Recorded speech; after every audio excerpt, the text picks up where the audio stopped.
Okay, good morning again, everyone. This is Phil Pugh, and this is our quarterly coalition meeting.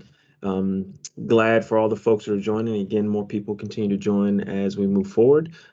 Quick administrative note, if you have to go on hold, leave your office or what have you, please don't push the hold button, just use your mute button. And if you're not talking, please keep that mute button engaged actively so the folks here that may have to talk can be heard clearly. So we'll go ahead and get started with a quick note about Siren.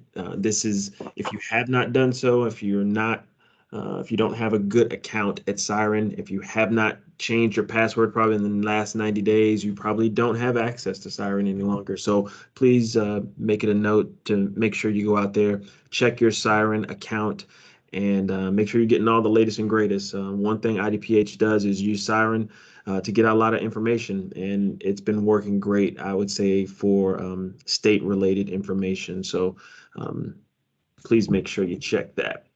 All right, we'll start off with our hospitals on our roll call. We'll start with Anderson Hospital. Eric's here. Good morning, Eric. Thanks. Alton Memorial.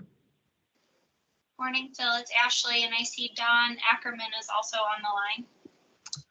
I see Don as well. So thanks, Don and Ashley. Boyd.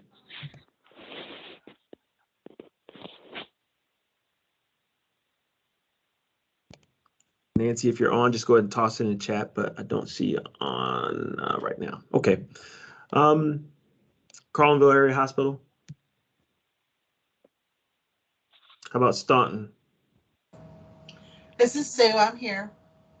Hey, Sue, you haven't pulled all your hair out. I know you've been busy. You still got all them long locks over there? I do. I still got my curls. Okay. Fayette. Tina, I know you're here. I can see you still. Gotcha. Gateway Regional.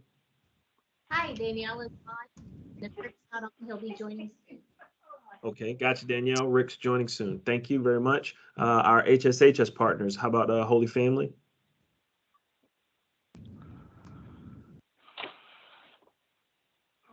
Okay, St. Elizabeth's. Brad Perry's here. Gotcha, Brad. I know you're probably on meeting number 3, but thanks for joining. How about St. Joseph Breeze?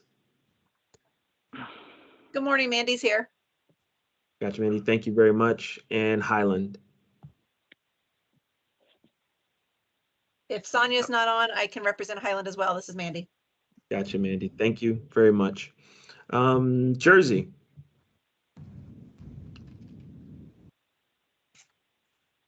I don't see Kelly on. So I'm missing him.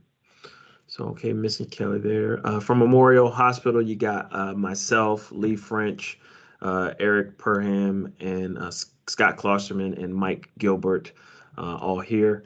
Memorial Hospital, Chester.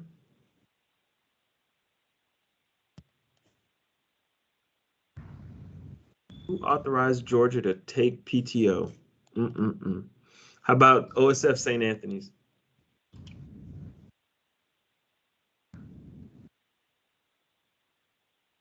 Redbud Regional? This is Tara. We're here. Thank you, Tara. Sparta Community Hospital. Dan's here. Gotcha, Dan. Thank you. And Touche. Is Amy on by chance? Okay, not seeing Amy on. And for those that didn't know, Eric Ruiz, who was at Touche, did move on. I think he moved on back to Florida. So he's no longer with Touche. Amy is trying to figure out exactly how they're going to move forward with their HPP coordinator there. So just a bit of a note. On to our health departments, Bond County. Yeah, can you hear me? Yes, Terry, gotcha, loud and clear. How about Calhoun?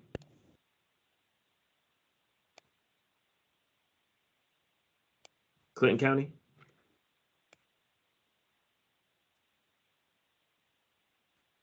Any of our team from Eastside Health District?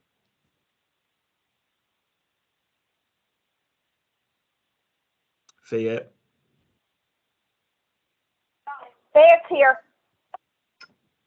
Gotcha. And who was that? Just for the record, I think you just lit up. This is Kendra. Kendra. Okay, gotcha, Kendra. Thank you. Greene County, Jersey, Macoupin County,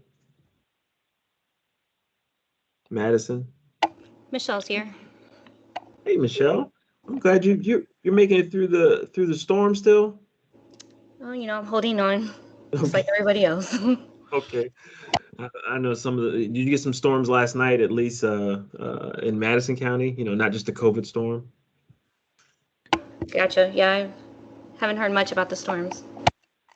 All right. Monroe County, Randolph County. Angie's here from Randolph. Thank you, Angie. And lastly, St. Clair County. Is Mila on? Kara. All right. Our community partners in IDPH will start with our RMSC. Greg, I believe you're on. I'm here, Phil. Thank you, sir. Our emergency response coordinator, Beth, are you on? Beth is out today, but she did send me a little blurb, and I can give that when it's her turn. Thanks, sir. Appreciate it. Any of our BJC partners? Any of our EMA partners throughout the counties?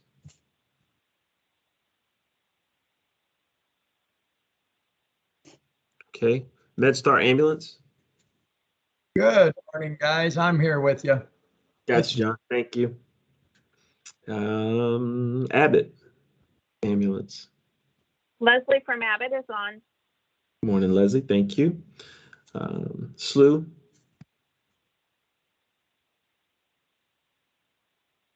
Any of our Scott Air Force Base partners on? I don't see Tim. And last but not least, STARS.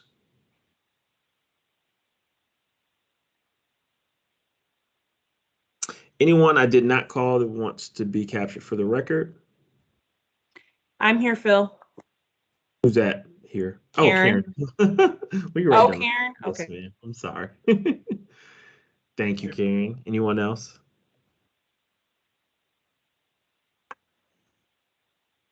It sounds so odd because it came in both ears, came from these speakers and down the hall. I felt like I was in an echo chamber. All right, let's go ahead and get started. This is our agenda. We got a lot of things to cover, but a lot of these are going to move by pretty quickly. So I actually see us being right there at around the hour time frame, if not sooner. So we'll start off with our COVID update. This is the current curve for us here in the region. From our monthly calls, I still provide this information. So this is where we're at. I mean, we've saw a slight bit of a reprieve over the last, week or so. But I think we're still in the midst of whatever we're going to call this wave. I'm not sure if it's going to flatten out or if it's going to start to regress, but we are where we are. I know I do hear it from the team out there regarding staffing. That seems to be a big issue currently, and ventilators. So we'll kind of talk to that a little bit during this time frame. But as of right now, that's what the curve kind of looks like. I think today we're somewhere around, or yesterday we're somewhere around 143. I did not put in today's numbers. Those are yesterday's numbers. And as a matter of fact, while we're doing this, I'll probably pull those up just to see where we were at today. But the other slide I do want to kind of talk about are our patient expirations, those patients who have expired. As you can kind of see, we really hit that low in June, which was great. But as the COVID volume has risen, we've got more folks in the hospitals. So if you were to look at those two curves, I'll go back one slide. We're about 2/3, maybe the way of where we were, maybe a little less than 2/3 of how high we were during our peak. And then if you kind of look at our deaths, we're not 2/3 the way up that ladder. So for all intents and purposes, I would say that that is much better. That's a much better rate for us in hospital settings. So hopefully that number continues to go down. We like the 0.13 or lower number, but that's just the reality of where we're at with regard to COVID. So let's go ahead on to our next slide. Current positivity percentage, our 7-day rolling average, as of this morning or yesterday afternoon, it will be updated today, is 8.6% across the region, and ICU bed availability is at 21%. With regard to vaccines, we've made some progress. I think the last time we did this, we only made about a little over 1% of an increase in vaccinations across all the counties. We made about 2.5% increase over this last month. So that's good news. We love, again, obviously everybody probably loves to see these numbers probably in the 80s, which would probably be really good for our region, I'm sure. But it is what it is, as they say. I will say this, that the over 18 or the over 16 population, that number is much higher. Again, we take these numbers that you see here are basically against the total population. When you get to the over 18 and you get to the 16 and above, and then now the 12 and above, those numbers are substantially higher, which are statewide. We're running close to around 70% statewide with that population group. So the majority or the larger side of those who are probably not vaccinated is a big mix of the pediatric population and still our adult population, as our pediatrics only represent about 24-25% of the overall population. So, but we're making progress. So I did want to pause slightly to talk specific COVID data. As you heard earlier, I did make mention of staffing being an issue with some hospitals, and ventilators are an issue. I'm going to pause I'll talk about the staffing portion. And Greg, please correct me if I'm wrong, but the staffing, if you are in need of staffing, and we just received a staffing request, as a matter of fact, from one of our hospitals here in the region. They were trying to follow protocol and contact us regarding, as the RHCC, regarding support for staffing. As most of you know, the state has contracts and everything in place to assist with staffing. From my understanding, that isn't a cost to you as your organization if it isn't approved, not you going out to an agency, but if you go through the proper channels, which would be from the hospital. The actual pathway to that is starting, internally. You can't get a fill. Maybe you're trying to work through staffing agencies, can't get a fill. Then you reach out to your resource hospital, just like you would do for equipment. If you can't, then you would reach out to the RHCC, me, and then if not, then we would reject that request back to your EMA and then process the request that way. So Greg, if you could, am I missing any steps with regard to how we get staffing and the cost for staffing? Because again, an approved request, from my understanding, is no cost to the organization if it's for COVID surge. So you are correct. And I know you were asking that question, and that's why you were ignored last week in that, because we were waiting to find out whether the staffing costs would be covered. And that is what went out with the siren, that the staffing is covered. You're right on the process, the original process within the region to the RHCC and that. And we know the RHCC, we know the resource hospital isn't going to be able to provide you staffing in this particular scenario. So they're in that request or that siren that went out.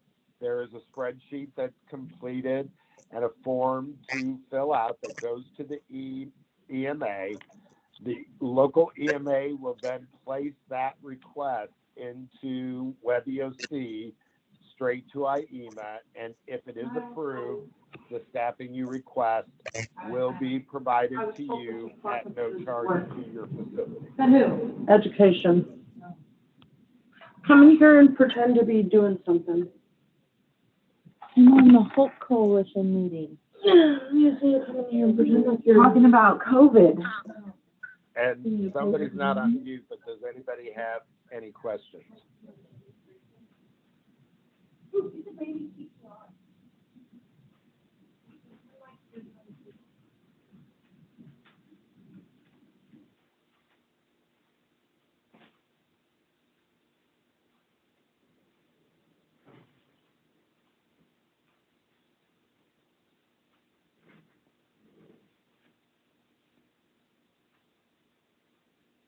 Phil, are you there? I can hear you, Greg. Yeah, I can hear you, John. Okay. Yep, I'm sorry. I was steady muting everyone that was talking over top of you. I apologize. But yes, Greg, go ahead. Please continue. Okay. No, I mean, did I get through to the end? I wasn't sure. I think you did. As far as the process, I think you covered it very well. And again, another punch in that meeting, or another plug for the use of Siren, because yeah, that Siren message I believe came out on Monday, and I mean that's good for you guys when you need staffing. So the state understands what predicament most of you or some of you have been put in. We do have a lot of fatigue, and some folks are still having staff that still get sick. So whether they're vaccinated or not vaccinated yet, if that hospital is mandating vaccines or not, neither here nor there. It is just the reality of the fact that folks are tired, folks get taken out for a myriad of reasons, and we want to make sure that you're appropriately staffed to handle any of those surges. So please don't be bashful when trying to request for those services when and if you feel like you need them. Hey, and Phil, can I add one more thing? Yes, please. So, Thank you. we understand that staffing is low. People have quit. You need to replace that staff. But this staffing scenario is also out there. We know a lot of hospitals have beds that are closed down because staffing, meaning, they have, an entire ward of 20 beds that haven't been open for months and months because of staffing issue. And this would be also to look at that to alleviate the pressure that's on sort of the larger main hospitals. If you guys can open those beds, or even beds that are closed down right now in those larger facilities by using this staffing, that's what the state is trying to encourage, that those beds that apparently are not out there for capacity could be reopened with this staffing and kind of alleviate that that pressure on the entire system. Exactly. Well said. So on the other side of that coin, obviously it's staff and then other resources, ventilators. So I'm just going to pause for a quick second. Lee, if you could, you want to talk just a little bit about the status of where we are with both the SNS vents and the needs that we currently have throughout the region. And we've already discussed the process of how you request those properly. So can you kind of talk to that just a little bit? Yeah, sure. Good morning, everyone. So ventilator wise, we did recover all of the Philips vents that were deployed across the region. They're actually sitting here in storage. We're waiting on some shipping materials so we can package those and return them to the state. The vents that they sent us in their place, which a couple of our facilities that had Philips vents have been exchanged out for, were from a company called Ventec Life. Apparently this was a partnership between this company and GM during the height of COVID to build these ventilators. However, I'd have to ask Rick and Eric and Brad if their facilities have actually used them yet, but I don't know very little about them. We do have a total of 20 in the region, 18 of which are currently deployed. I have 2 more sitting in the storage here. I do want to highlight, they do not come with the rolling carts like the Philips did. You basically would have to have a bedside table or something on which to set them. They do come with, I believe, 10 circuits, so enough for 8 to 10 patients, assuming you're going to use one to train with. And then general training information and all that is in the D4H library. So if anyone's interested, you can go and find more information about them. There's a folder under ventilator resources for that model. On the topic of vents, we did also get the ventilators that we purchased as a region for our regional cache. We have 12 of the 20 currently capable of service. The other 8 are expected to be ready this week. At which point, those will be available for request through D4H, and we can provide a very limited amount of ventilator circuits for those, and those units are Zolls. They are basically the latest and greatest version of the old disaster ventilators that we had purchased that were purchased. The company was bought by Zoll. So those are there. Again, that training information and everything is also in the D4H library. And if you have questions or concerns regarding the vents, we'll be happy to try to address what we can, or at least put you in touch with someone who can. If you need to request ventilators, go ahead and put a request into the system. If it is an actual urgent request, where you're pretty much out of vents, put the request in, and then you might want to follow up with us via phone so that we can ensure we get them to you as quick as possible. I think that's about all of it on the ventilator side. Just while we're here on the PPE component, we still have a cache of ear loop masks. We have gowns still in stock. We have a couple of pallets of face shields and goggles. And I think that's pretty much the extent of what our supply cache is at the moment. We do have KN95s, as well as I think we have a partial pallet left of their 3M one size fits some N95. I can't remember the model, 8,000 something. So if you need PPE, please put a request in and we'll schedule a time for you to pick it up. Phil, did I miss anything? No, I think you hit all the highlights. So thanks, Lee. And as I say every time, we're not trying to hoard anything. We want to make sure that you guys have it. The only thing that we do ask, especially when you're going to your resource hospitals, is make sure that your C-suite and your folks are truly informed on what the need is. Because sometimes sometimes I may get a call from a CNO from a hospital, not sure how they get my number, but they get it anyway. And they'll ask me, a bunch of questions about why someone may have reached out to us.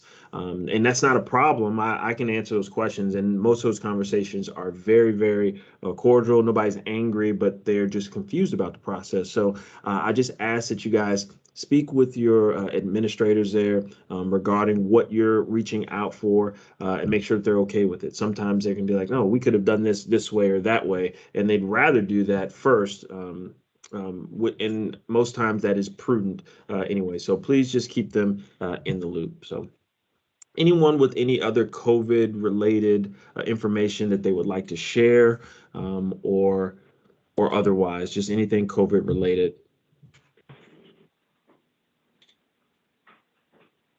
Any needs that are not being met by the staff here or otherwise?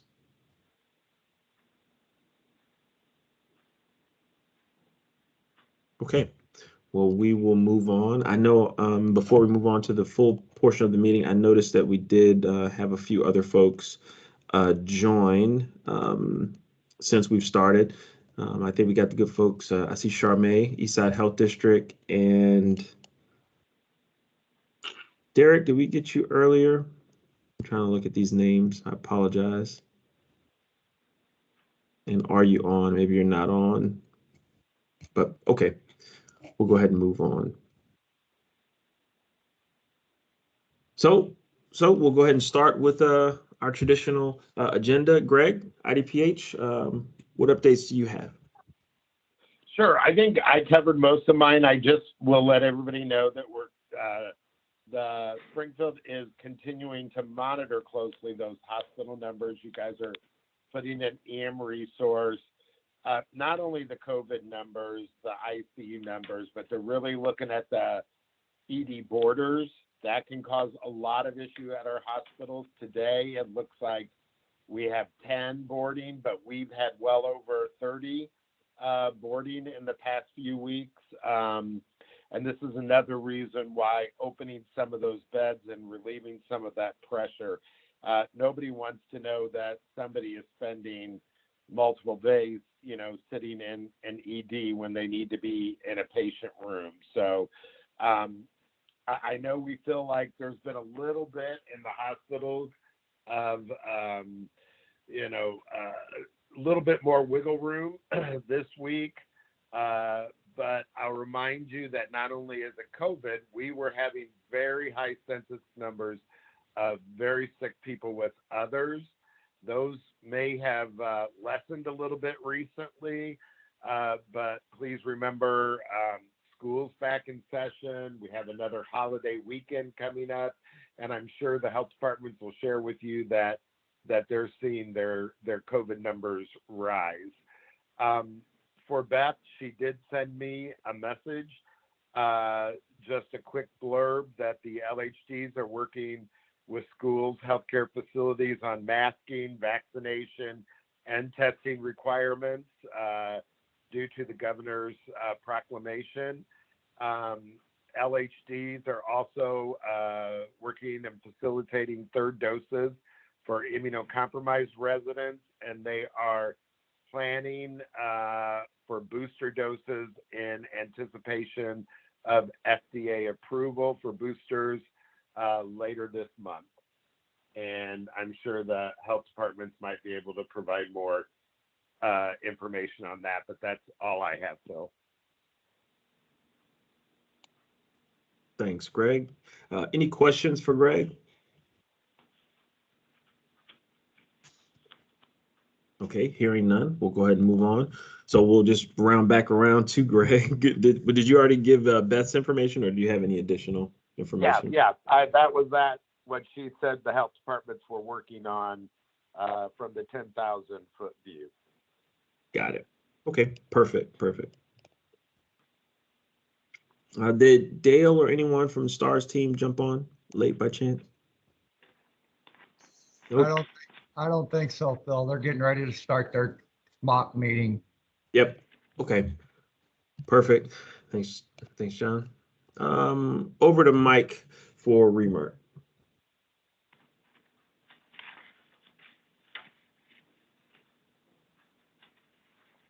Mike, if you're talking, I think you're muted. Sorry. We've got a couple requests coming up where we're supporting EMS on larger events. Nothing major. We're continuing to push out our new education that we're working and partnering with Arch on the education side of it, and just again training up on the newer equipment. We've got several of the guys that have started training on the new ventilators that we're getting through Zoll, so that they're comfortable with them. And I think the discussion was that we're going to actually do a hands-on training with one of them on Thursday when we train. So that's great. And good thing about the goal is for those new ventilators, again, is to really have them in circulation and being used, and have subject matter experts to assist when a hospital needs it, and when they want to have a little bit of training or education, so we can do some just-in-time training when possible. So again, the vents that we got, after extensive reviews of several ones, I do think these are going to be a great asset, as both they are, can be used at the bedside, but are great transport vents. I think it's 10-hour battery life. So for those long transports, these are much better than what we've had in the past. So good shout out to the team for picking what we got, and hopefully we'll be able to get these really in circulation and start to using them. Hey, so Phil, thanks, Mike.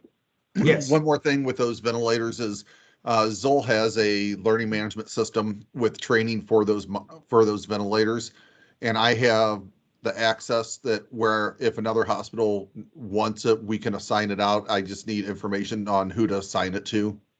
we can send them the online training. That's perfect. And I'd really like to encourage our resource hospitals out there to, provide Mike your information. You can send it to me because we'd like you guys, again, we don't want to hold on to all of this here, and we're going to potentially buy more in some of the outgoing years, so we won't have to be as reliant upon the Strategic National Stockpile or other large organizational or federal or state entities providing this type of equipment in the future. So, as a resource hospital, it'd be a great resource for you, and to be able to expand our subject matter expertise in the field. So when one of your associate hospitals gives your contact and they say, hey, we need a ventilator, you've got it, and you've got someone trained on it that can assist them when the time is needed. Mike, did you want to talk any about the CISM courses coming up? Yeah. So currently we have a 3-day virtual CISM training. It will be for both group training and for the individual debriefer. It will be November 15th, 16th, and 17th. I am waiting to hear back from them on what information we need for registration. As soon as I get that, I'm going to work with Lee to build a registration form in Member Planet so that we can register. We have room for 20 students in that class. And what's can you talk to the general kind of theme of that course and the need that we have here in the region? So the course is built to be able to debrief first responders and hospital staff after a crisis encounter, help them walk through and understand the feelings that they're having, how to deal with those feelings, educate them on how to move on, give them good ways to deal with the stress, teach them good ways to deal with the stress, and if they're having trouble with the stress, what's the next step after that debriefing. And again, part of this will be for a group setting, which we manage out of our office here for the area, but also the second part of the class is is for one-on-one debriefing, which is huge during larger events. We've used it quite a bit out on deployments and stuff where individuals having trouble dealing with what we're seeing during a disaster, and we're able to debrief them on site and be able to get them back to work.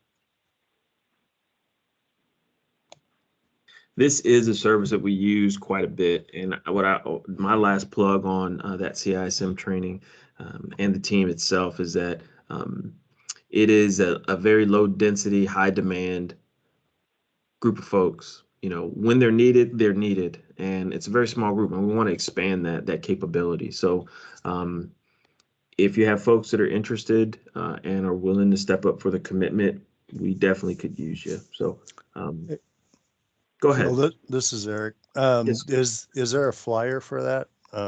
Or has it been developed, Mike? It has not been developed yet. Okay. We just got the contract signed last week. Awesome. Yeah. So please push that out, as when they start using people like you and me for debriefings, we're hurting. So yeah, and it's again, we're looking for peers, so we need nurses, we need paramedic, we need EMS, we need firefighters, we really need law enforcement involved. We have a very little presence in law enforcement on the team, but we also need mental health workers that can help kind of help lead the teams when they're out on debriefings.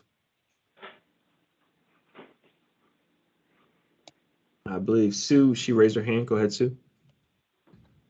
Yeah, I was just wondering if this information is shared with Dana and our mental health consortium.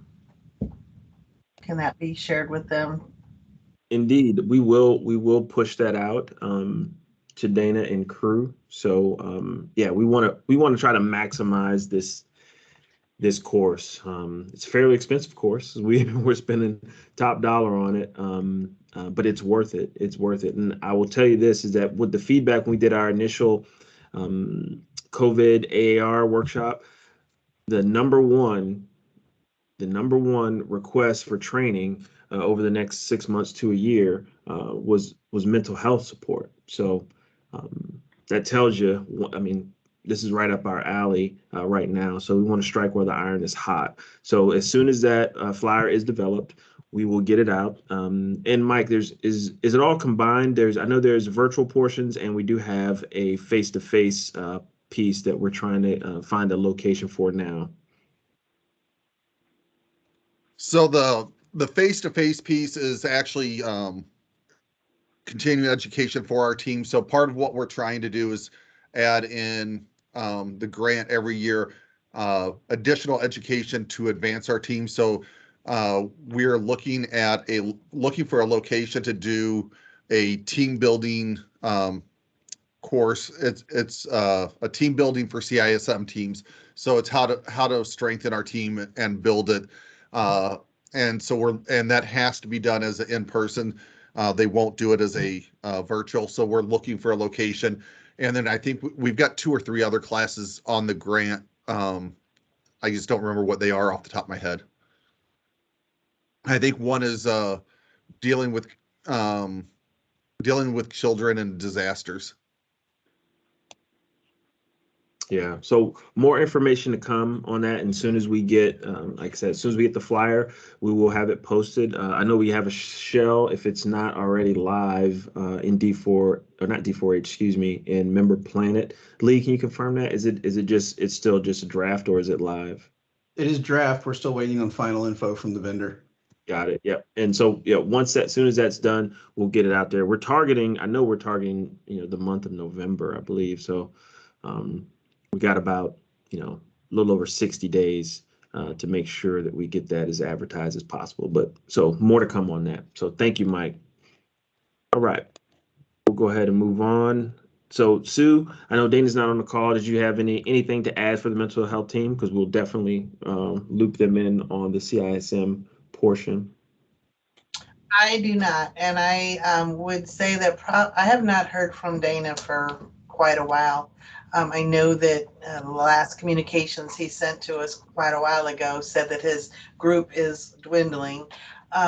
Maybe just a reach out from you as the RHCC to see if he's still in our loop, because he doesn't attend these meetings either.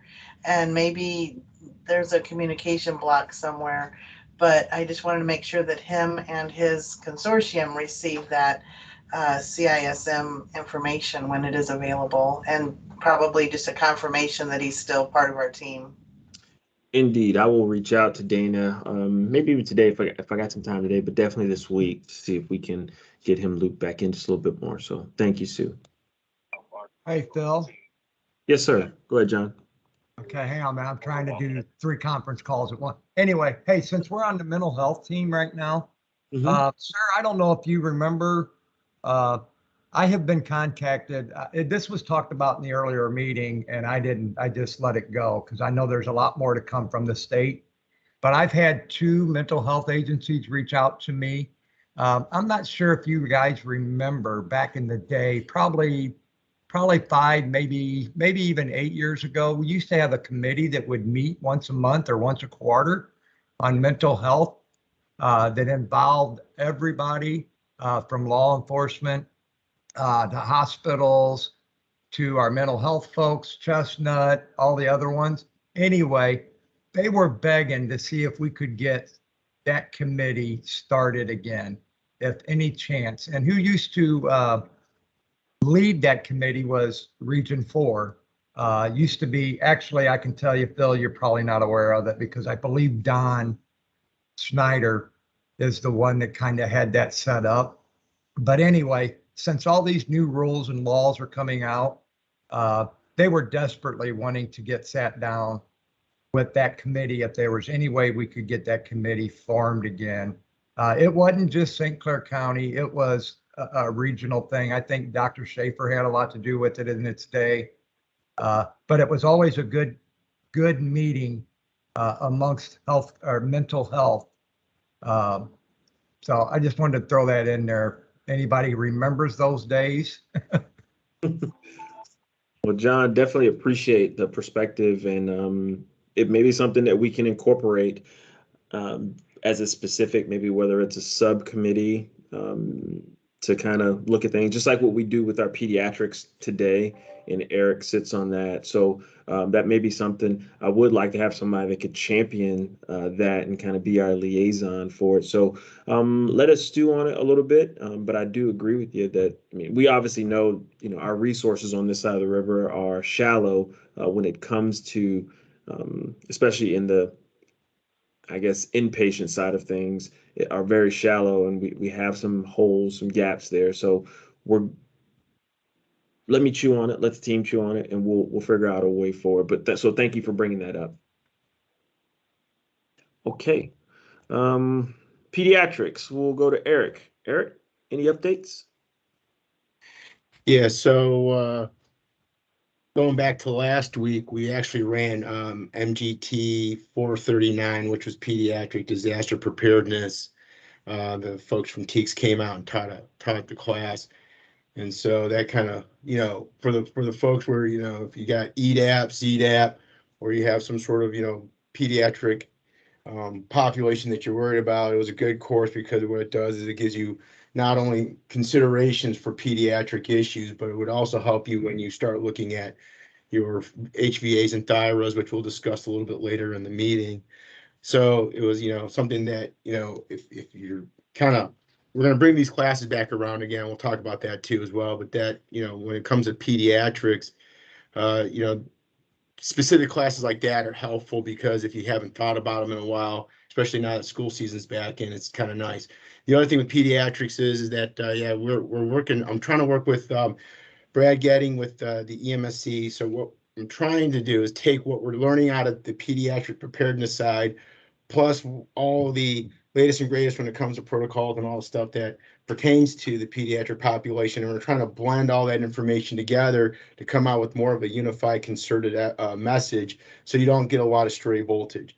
Once we get that kind of ironed out, then hopefully that meeting will get pushed out, and so we can get you guys together and we can start talking a little more pediatrics, especially now that they're changing certain.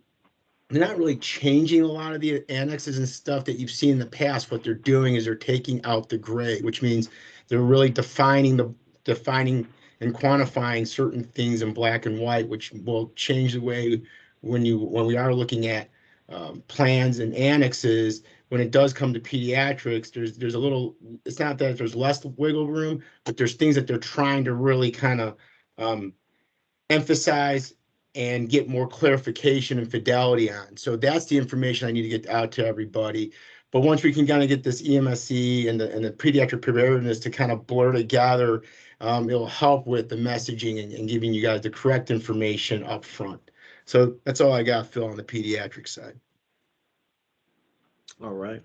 Well, thank you. And thanks to the team for setting up the training, and hopefully folks got something out of it. I know we had a few folks had to cancel kind of last minute, but we're dealing with COVID, and we had deployments down in southwestern Missouri from this location, and some folks had some staffing challenges and couldn't make it. But it's the world we're in now. We're going to continue to try to do training in a safe and effective manner going forward. So just keep on the lookout. I know we can't do a lot today, but we're trying our best to incorporate training in different shapes, forms, and fashions to make sure that you guys are getting what you need. All right. So grant status, I'll give you a quick update. Well, first off, the FY22 grant is not signed yet. We've submitted. We're just holding pattern until otherwise notified. So I would expect, like any other year, late winter or early 2022 for that grant to be in effect. But currently, for those of you that are on the FY21 grant, as you kind of remember, make sure you're submitting your invoices monthly, even if they are of zero value, that show that you have not spent anything. Please submit them to gmo@bjc.org. As a reminder, also, there won't be an extension granted for this year. So if you have a subaward, you have until the 31st of October to spend those funds. So it gives you about 60 days, and then that last invoice needs to be submitted by November 30th. So another 30 days after that.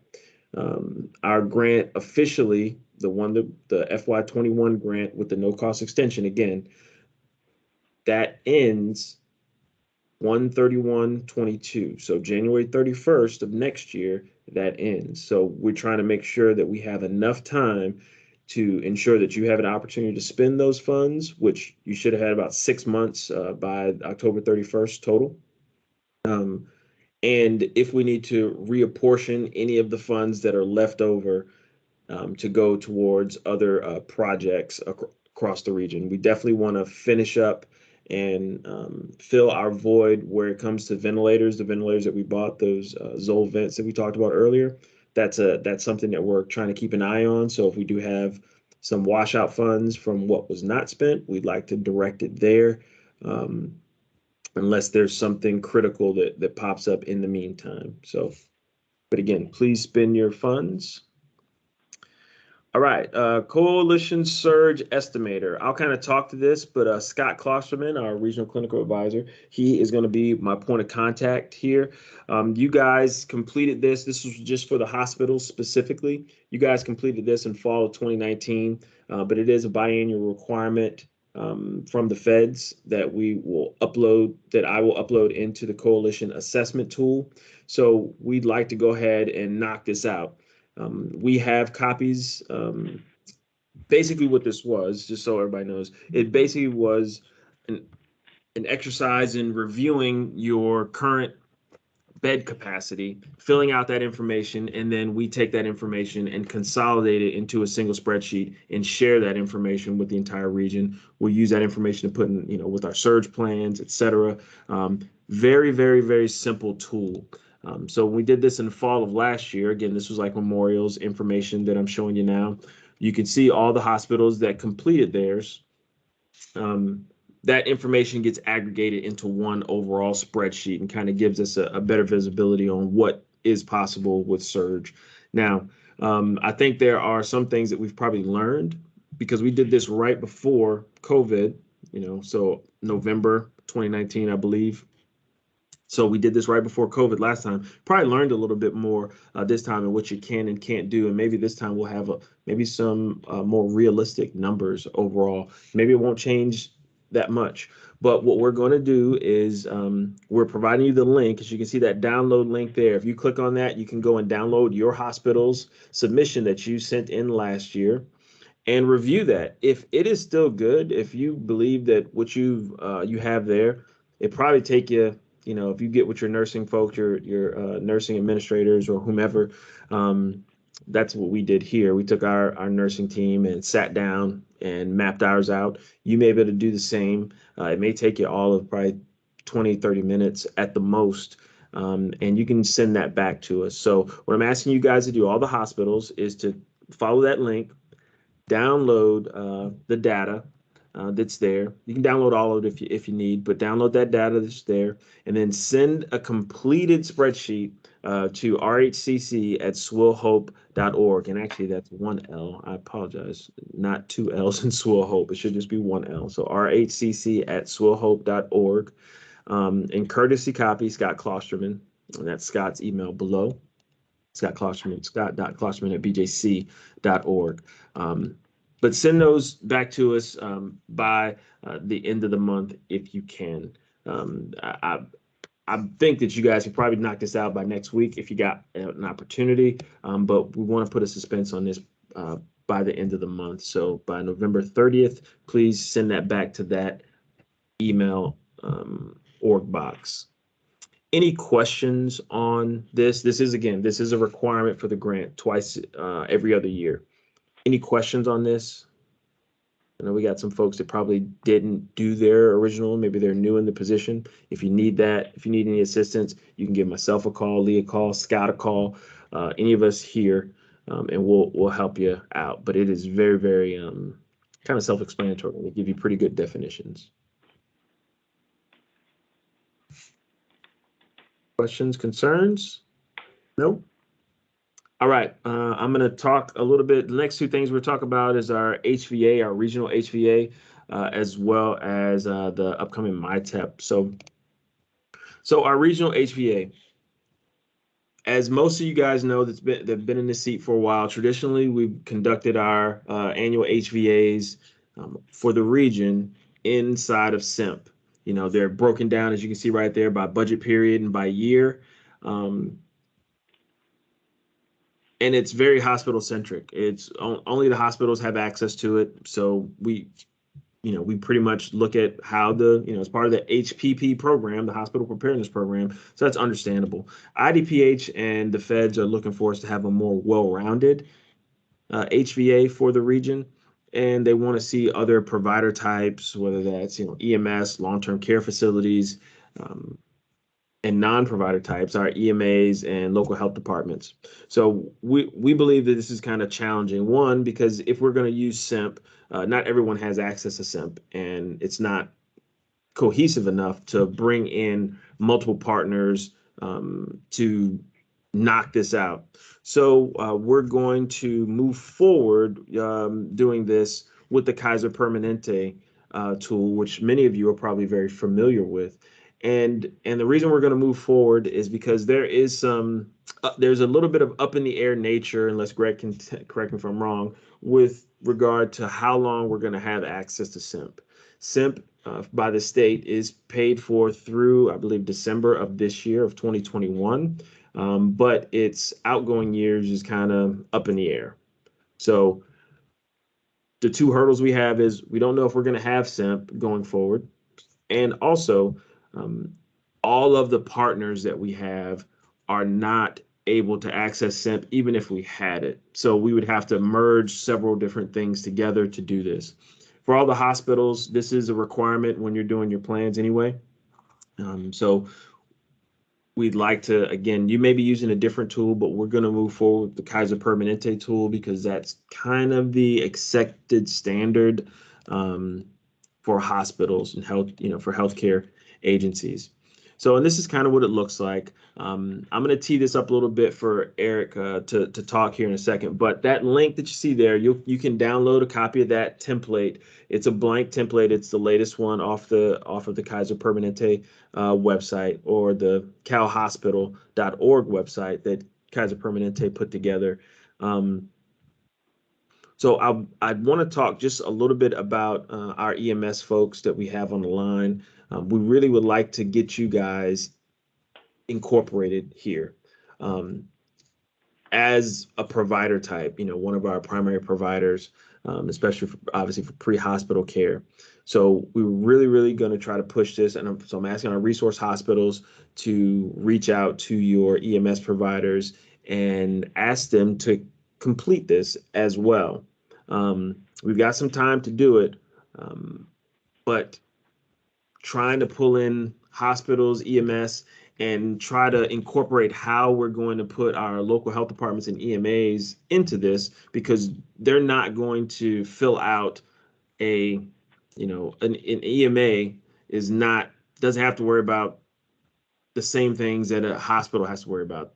And EMAs, our emergency management agency folks, normally conduct a THIRA every several off years. They don't just do like an HVA, which is a kind of total separate process to the HVA. It's a lot more detailed, and it's normally done over a much longer period of time. So we're going to try to figure out a way to incorporate our health departments and our EMA partners, but the primary focus this time is going to be hospitals and our EMS providers. If we can get some of the long-term care facilities to start filling them out over time, we will, but hospitals and EMS providers. So I'm going to pause here just for a quick second and allow Eric to kind of give any additional information that he'd like to, because he's going to be my point person for this task and making sure that we get it knocked out. So Eric, do you have anything that you really want to add to this before we move on to the MITEP?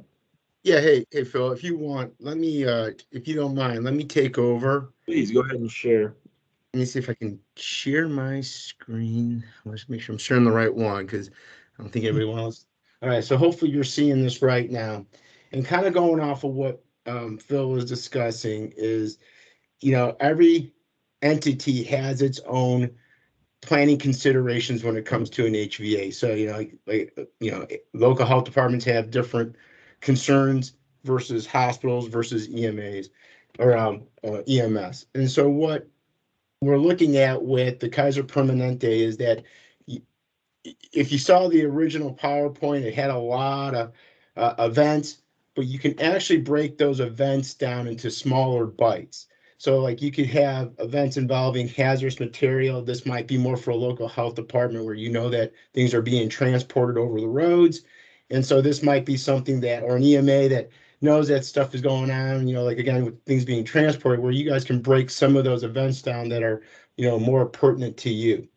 And then we also have human related events where we have, this is, active shooters, various types of, situations where some of it bleeds between hospitals where we know we have an OB and you might have an issue where somebody's trying to, take a baby or have an issue at the OB ward. So some of those events might be pertinent to hospitals, but it also might fit into like a local health department where you have schools and stuff, and you got to look at the vulnerabilities from school perspectives, office perspectives, stuff like that.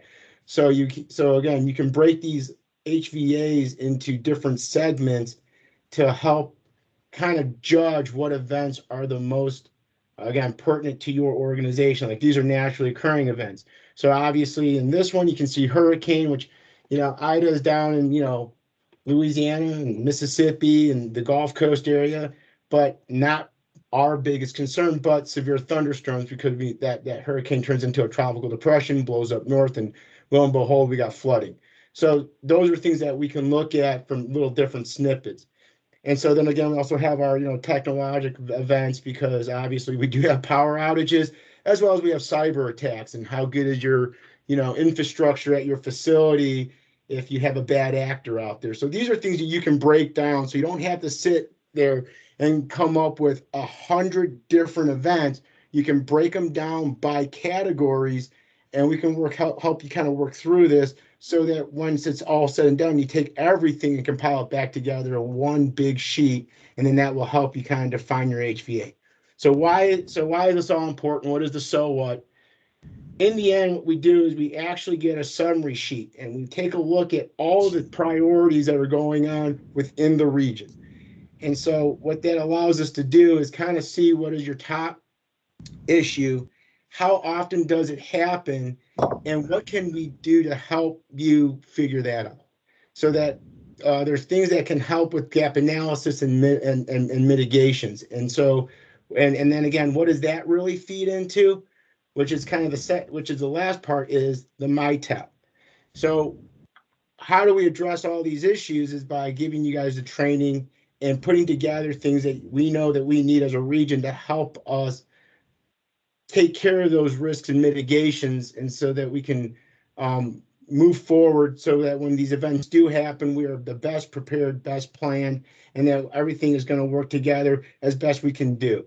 And so you can see that what I did was I went back into historics, and I went back to about 2018, because it's kind of where, I had to look at the grant cycles and how things work. But what we decided in that time frame was that the most important thing, the primary hazard that we had a plan to, was earthquakes. But we had alternates of extreme weather, and we also look at disaster management. So when we took the HVAs, we took all the threats, we said, hey, these are the big ones. Now let's go find some training. And so that's where we kind of came up with the training that we did, which, again, we were doing isolation and quarantine, disaster prep for hospitals and healthcare organizations. And so you can see that throughout we did, we had some exercises that kind of complement the training. And then, for 2019, we kind of did the same thing. Let me just screw up a little bit. So 2019, we did CBRNE. We had alternate care, and then all hazard response. Again, the training kind of complements the areas of focus. Then, we ran some exercises, and then, we also did some workshops and planning development. COVID kind of hurt us for 2020, because obviously we were not allowed to meet in person, and we were still trying to figure out the difference between Zoom meetings and team meetings and which is the best venue to run training. but we are slowly kind of getting the light turned back on, and we need to start looking at the MITEPs. So 2021, this is kind of where we're at right now, where we've already did the pediatric disaster preparedness, but we've got some other stuff coming up. So what we're looking at is a couple of things. One, for the HVAs, we're trying to put a workshop together on the 21st of September.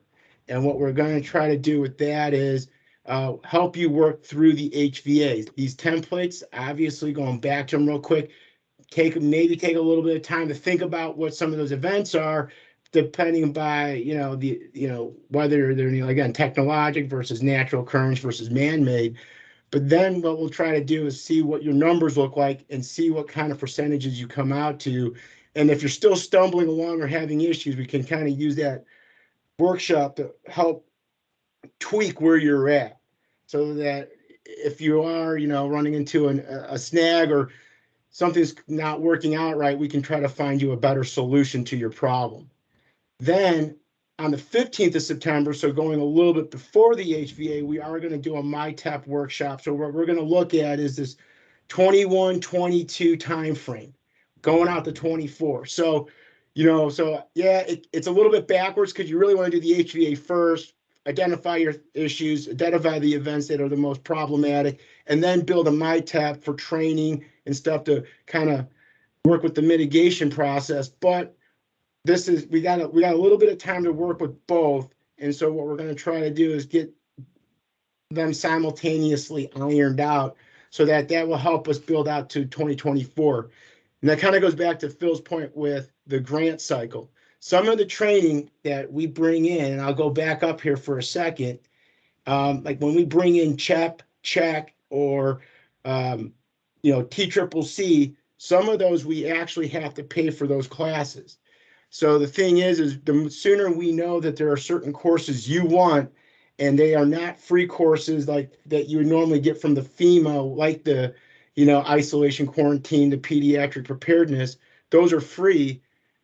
They don't count against our grant, but the other ones will. And that means that we have to earmark that sooner so that we can get the money appropriately budgeted for that event so that we can get it paid for, and that we're not running into scheduling snags where if money falls through, now we have this big gap in time. What do we do to fill it?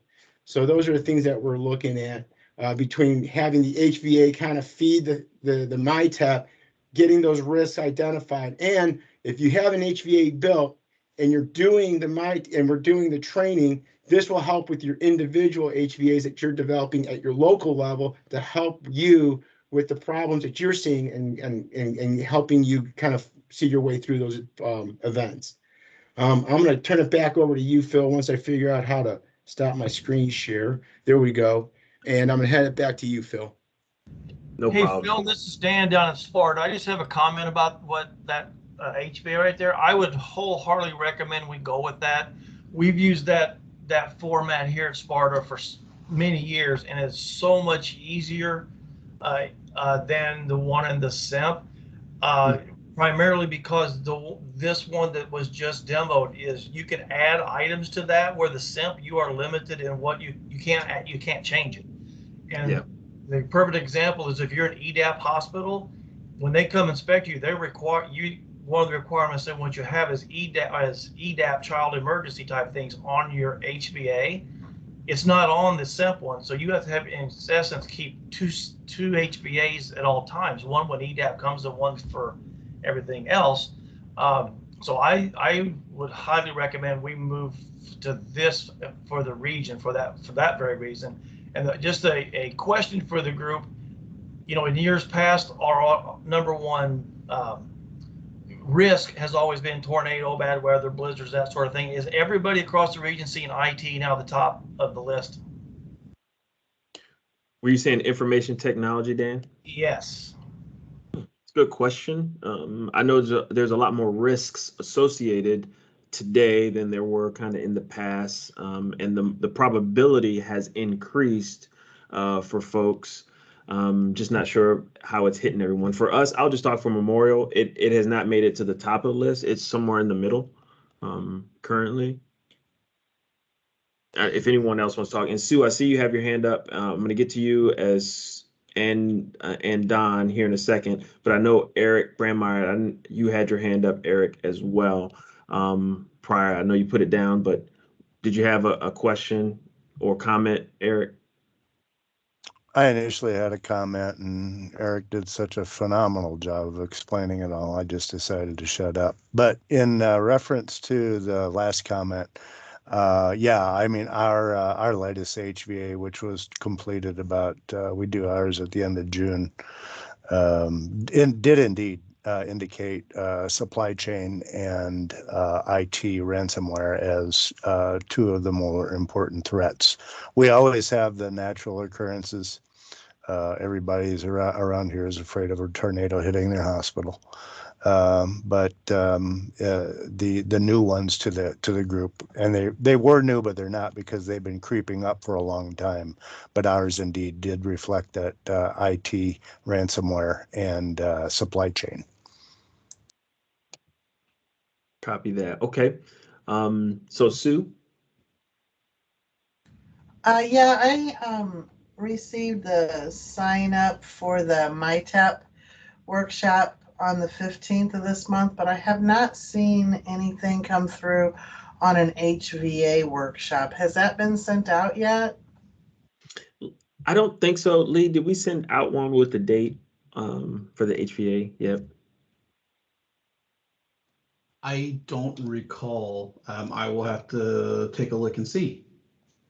But we'll get that out ASAP, because we want to, and just so you know, with the HVA and with the MyTEP, so the HVA one, as Eric kind of put out, you know, we're going to kind of, for many of you, like Dan kind of said, a lot of folks are very familiar with the Kaiser Permanente tool and can probably walk through it, no problem. But I know we got some new folks. We want to make sure folks can do it. And some of you guys who've been here for a while won't have any issue and can knock it out, send it back to us. There won't be an issue. So this will kind of be more of an introduction to it, and, you know, answer some questions and kind of, you know, give a little more perspective on the how-tos and what you should be doing with that information afterwards. With the MyTEP, this first one, and Eric was kind of talking about, you know, well, it is kind of before the HVA, but what we're really going to be looking for on that MyTEP is for everyone to bring everything to the table. Be like, you know, 5 years ago or 10 years ago, we did this course and it was great.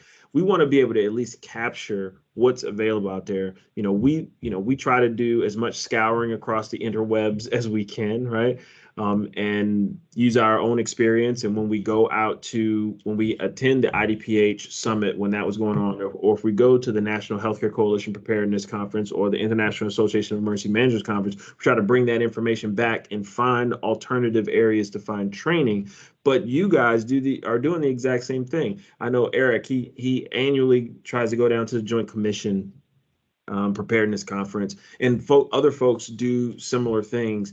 And they may notice, like, hey, they have this new course that does this. It comes in and it's totally free, that they're using a grant to fund and blah, blah, blah, and bring that back. We want to try to capture that initially. We kind of know we're on the tail end of our initial 5-year MyTEP that was pushing us down. So we kind of know where we need to be over the rest of this year / next year. But we've had some changes and, you know, obviously COVID. So we want to make sure that we're capturing some of that.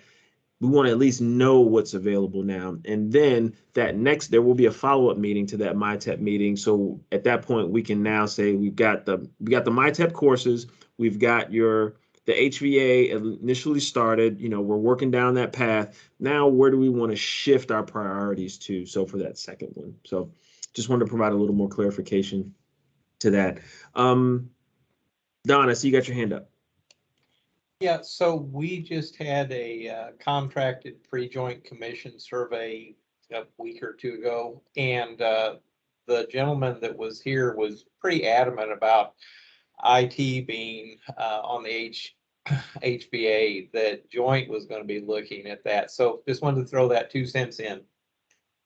Yes, sir. Yes, sir. And both, the original SIMP did have IT, I think had 2 versions of IT on there. One for the more surreptitious attacks, and then one for just how you're managing the electronic health record, et cetera. But yes, because of the use of ransomware and the like, that has kind of peaked. We've had some hospitals really almost get taken down due to it. So there was one other hand. Just want to make sure anyone else have any questions with regard to the MyTap or HVA. Okay, that information again is going to help shape us in how we move forward as a coalition and give us basically outline our priorities. So as we move forward, we want you all to kind of join in. And we're hoping again to get plenty of, definitely need all the hospitals to provide input back to us, and definitely really going to try to maximize the EMS providers that are out there. And John, maybe you can talk to this. I don't know if you guys, if John's still on, if you guys have a requirement to conduct a HVA as an organization. Is it tied to any of your CMS or any reimbursements or anything of that nature? Yes, sir. Actually, we do. And then also, just one thing that I would throw out there. This is very important stuff, guys. I'm in the middle of the Thyra right now with STARS.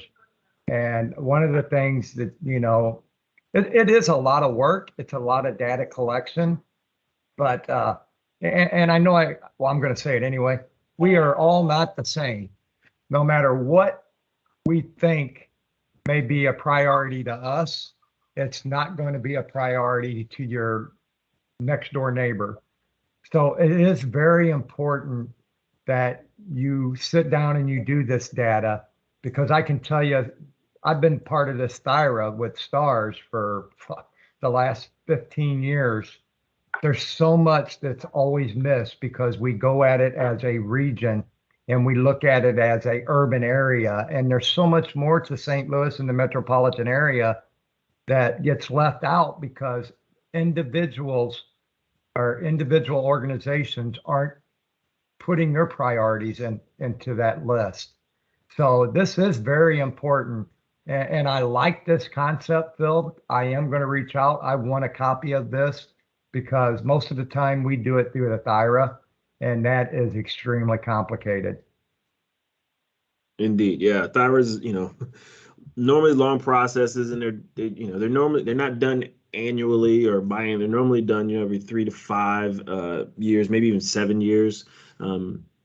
Very long range in thought and planning, very wide scoped. So, but we'd like to be able to get this. And the final product of this, which I failed to kind of talk about, is that we're going to extract it from, we're going to take the HVA information out of our primary emergency operations plan for the region, and we're going to extract it and make it its own separate annex. That's going to be the final product of this. So it'll be kind of more of a tangible piece instead of an integrated piece. While we will have a summary inside the EOP, all the extra data, all the SOVI index data we're working at now, all of your population data with the new census information, all of that, all that extra information that kind of helps make you, allow you to make better decisions as to how you as an organization prepare yourself for a disaster. Knowing that information, that's what that annex will look like in the future. And we're going to have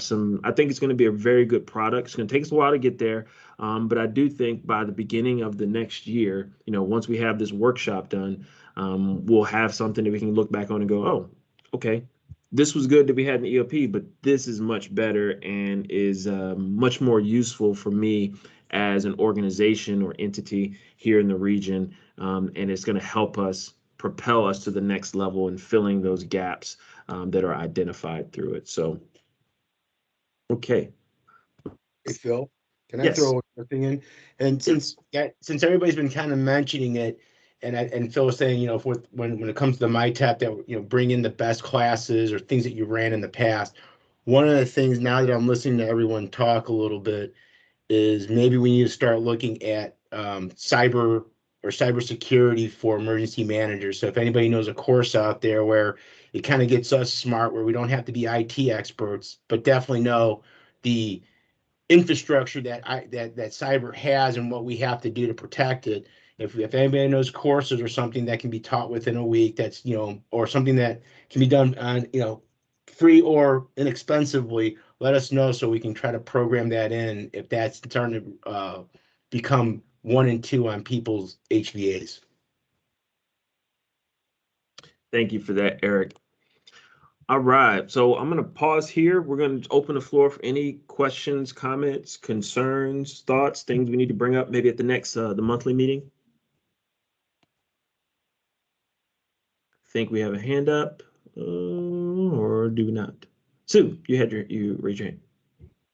Yes, September, starting today, is Preparedness Month. National Preparedness Month, if you go to FEMA.gov, they have resources that can be utilized to share with your staff and your coworkers, weekly emails, social media links, etc., to promote preparedness for the month of September. I sent my first email out to everybody today. Very nice. Thank you for the reminder. And yes, you are absolutely right. Anyone else? Questions, concerns? Phil? Yes. It's Greg. Hey. Just circling back to the mental health thing that I wanted to say. One, I believe the person who organized that stuff was Peg Mayer back in the day. I know John was trying to think of her name, and she's gone. But what I wanted to just touch on real briefly with the hospitals, I know the health departments know this is going on, but we're living in very odd times, and we're hearing more and more of arguing about the vaccines, arguing about restrictions, even arguing about visiting hours. So, or visiting policies. I mean, we recently in Southern Illinois had one family member shoot another family member and kill them over a vaccine dispute this past Saturday. So just everyone really needs to look at their emergency operations plan. Many of you may have done that already, but supporting your staff who are doing these screenings, supporting the staff who are having to relay new mandates, and that when people become angry, maybe some de-escalation training. Just be aware that it seems to be getting a little bit worse recently, and that they should be kind of discussing that in their emergency operation meetings that they're having, so that they're all aware that this is going on.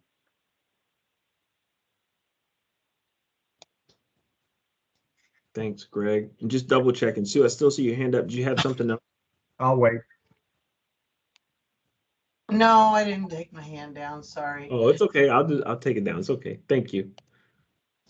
John, go ahead. Hey, Greg, thank you for that, because I could not remember Peg's name. Yeah.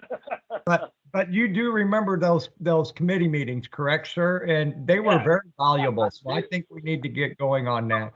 And then again, thank you for bringing up about the hostility.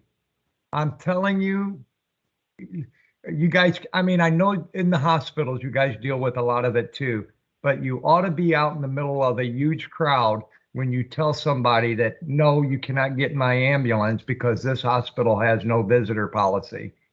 You ought to be standing there when that happens.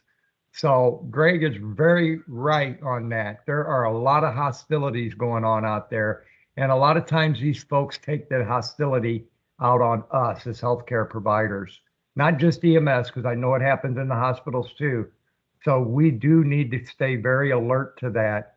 And again, I'm speaking to the choir here because most of you guys have done a pretty good job. Again, when you change those policies, the sooner the better that you can get that information out to the EMS, because we don't want to screw up and have somebody on board with us and say, oh yeah, the ER is going to let you come in. And when we get there, they don't, because that creates another nightmare. But anyway, thank you, Greg, for mentioning that. Indeed. And I remember when Peg, when she was retiring, when she was getting ready to retire out of here. So Okay, so I'm gonna close this there and to give some of you guys back some of your day. But before we go, we'll go over our upcoming events. And actually, before we get to that, I would be remiss if I did not mention that today is September the 1st, 2021, and 10 years ago, 365 days, or excuse me, 355 days ago, we were just, or we were 365, we were just right in front of, I can't do public math, shouldn't be doing that, even though I'm great at math. We were right at the precipice of what changed everything. The reason why these coalitions are coalitions today, and the reason why we focus so much on preparedness, response, mitigation, and recovery for a lot of folks here are two reasons. One, we talk Hurricane Katrina, but that other was 20 years ago, less 10 days, and that was September 11th. So as we are beginning to transition with, obviously we have a new administration, but a lot of this was already put into place over time. So multiple administrations have gone through this as we transition out of Afghanistan, where we kind of started 20 years ago. The one thing, while that does change, and for some it may be a very good change, for some people may think that it's not the change they want to see. One thing that's not going to change is what we will continue to do going forward. Okay, we won't need another 9/11 style event to bring folks together. That's what this coalition is for. There was a lot of unity and harmony and direction and purpose. And for those of you that maybe were serving at that time, I was, and I know Eric was, and for anybody who's on that did serve before us or during that time frame, you knew what it was like to move forward together under one kind of common theme and mission. We're going to continue to do that as a coalition, with or without any external events. So, as you kind of look back on the last 20 years to see where you were 20 years ago and what this coalition or the region looked like then, because we still had resource hospitals, we still operated very similarly. Where we're at today, I want you to start to think of where we can go tomorrow, where we can go over the next 5 years, 10 years, and for those folks that are going to replace us afterwards. So start to position yourself for the future. I want to say thank you to all of you for everything that you've put in since the 9/11, and for what you are going to put in post 9/11 as we close that kind of chapter in American history and us as a team here across the region. So I super appreciate each and everything that you guys do for the region. If I don't tell you enough, thank you, thank you, thank you. We couldn't do it without you. We couldn't do it without the folks in pre-hospital getting yelled at on scene, as John kind of just described. We can't do it without the PCT or the nurse in the ED or the ICU nurse or the nurse on a med surg floor with the COVID patient today. We just couldn't do it without you. We couldn't do it without our local health departments that are out there conducting surveillance monitoring for all the other things that are non-COVID related that they got to keep their eye on. We can't do it without our EMA partners who are consistently working with our other public safety officials, like our law enforcement folks, and industry as well, to make sure that we're safe and secure here day to day. So again, thank you. And if and when you need something, please don't hesitate to give us a call, okay?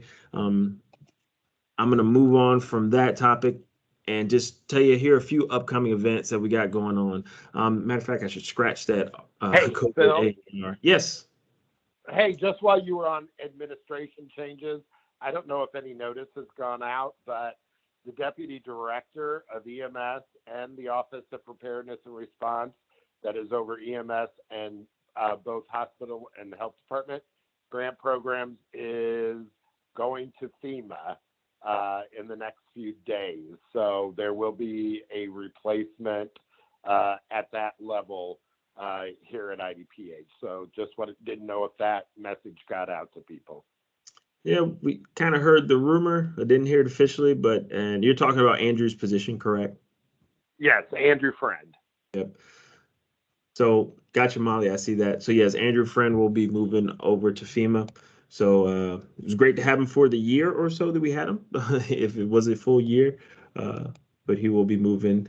Tough position to hold there, and he did great by us. I can tell you that much. He helped us out tremendously throughout COVID. So he'll be missed. But again, upcoming events. Kimpact communication drill. We're going to work this out. So we're going to be looking for EMS agencies to coordinate with us here at Memorial Hospital Belleville, and we're going to run a drill basically just of how to get the Kimpact out. We'd like to incorporate Eric if you could participate. We'd love to incorporate your team, and we also talked about potentially incorporating the good folks out at Fayette. Who would actually have to reach up, I believe, up to Salem. I can't remember. I got to look at the plan off the top of my head. But if need be, but we are going to do that communication drill this month, come heck or high water. Training exercise planning workshop. That's the TPW that we're talking about September 15th, and we will follow that up with the HVA workshop. Decon training dates. Those are the same dates that we got. So that's what we're moving forward with. Those still seem to be on schedule. And we want to make sure that we have a good showing for those courses. So if you're nearby, if your hospital wants to participate, please reach out to Lee or myself, and we'll make sure that you are good to go. I believe all of those are in Member Planet, and you should be able to sign up there. So please do that. HVA completion and plan review. You see 2 blanks there, so, because we actually have months to do this. But as we go through the HVA, knock that out, and plan reviews, we want to try to knock these out before the end of the year. I'm not going to give a suspense or a estimated time of completion, but we'd love to be able to knock this out by the end of the year so we can get all that stuff uploaded into the coalition assessment tool for the feds to see. IAM, the International Association of Emergency Managers, still going on, Grand Rapids, Michigan.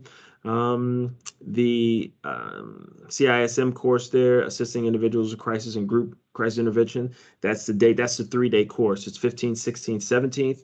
That's when it's going to occur. And then the National Healthcare Coalition Preparedness Conference down in Orlando, November 30th to December 2nd, is still going on. Depending on how Florida is, it might get canceled, but we haven't heard that. I still get daily updates from the Mesh Coalition saying that it is going to occur.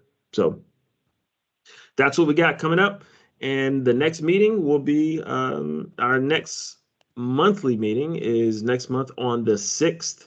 And we will have our final coalition meeting in December. So if you need anything, please feel free to reach out. Outside of that, we're going to go ahead and end that meeting here. You guys take care. Thank you all. Stay safe.